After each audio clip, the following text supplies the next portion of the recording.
माँ ने कहा, तुझे पता है तेरे पिता कैसे हैं, तुझे भी जान से मार देंगे और मुझे भी जान से मार देंगे।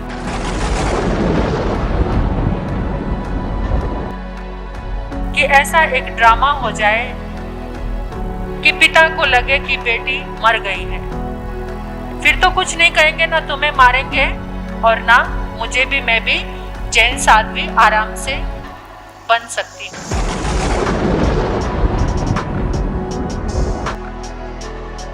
यानी वो बच्ची की कहानी किसी और की नहीं, वो कहानी मेरी ही है।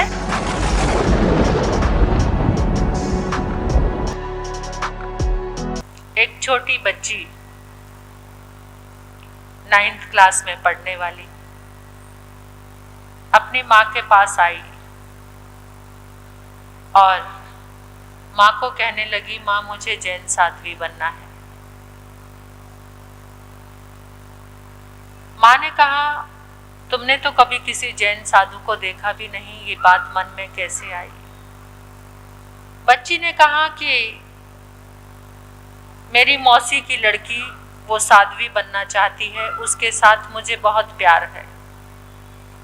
सुन लेना ध्यान से, मेरी मौसी की लड़की जैन साध्वी बनना चाहती है, मुझे उसके साथ बहुत प्यार है, तो मुझे भी साध्वी बनना है।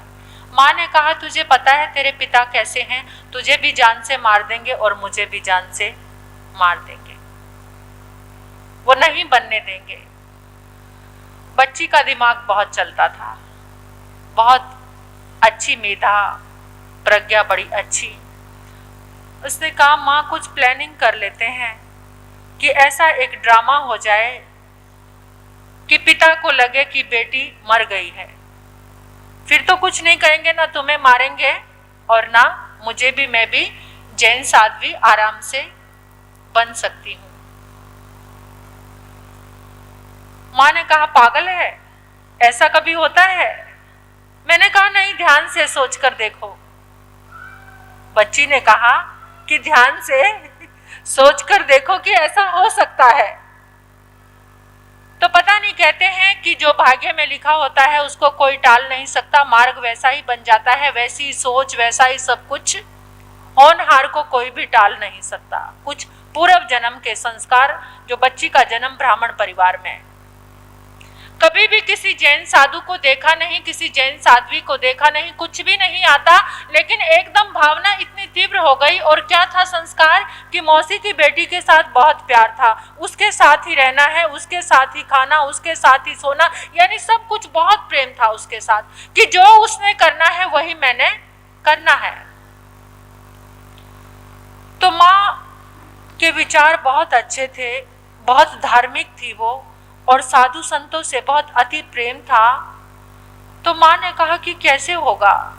बच्ची ने कहा, ऐसा करते हैं कि गंगा स्नान के लिए चलते हैं, हरिद्वार गंगा स्नान के लिए चलते हैं, और कह देना कि बच्ची का पांव फिसल गया और वो गंगा में डूब गई।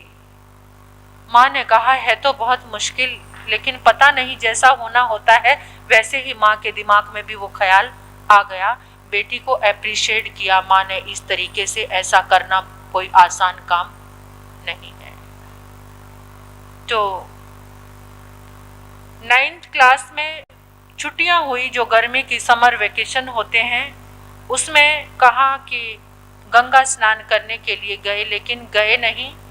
बच्ची को लगन नहीं थी जैन संतों की, लेकिन मौसी की लड़की के साथ प्यार था और उसको लगन थी। उसने अपनी सगाई भी तोड़ दी थी, उसके मन में इतना भाव आ गया था कि उसने अपनी सगाई भी तोड़ दी थी जैन साध्वी बनने के लिए।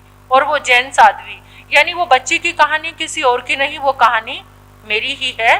तो बड़े महाराज साहब, गुन्नी जी महाराज साहब के पास आ गए और वहां पर सबको कह दिया कि गंगा स्नान करने के लिए गए थे। बहनों की बहुत इच्छा थी ये सुनने की कि महाराज साहब, अपनी बात आप सुनानी ही सुनानी है, हमें आपकी बात सुननी है कि आप कैसे जैन साध्वी बने। ये बहुत जिन शासन की एक सिर्फ पहली घटना है, शायद आज तक ऐसा कभी भी नहीं हुआ और शायद होगा भी नहीं, ऐसा भी लगता है।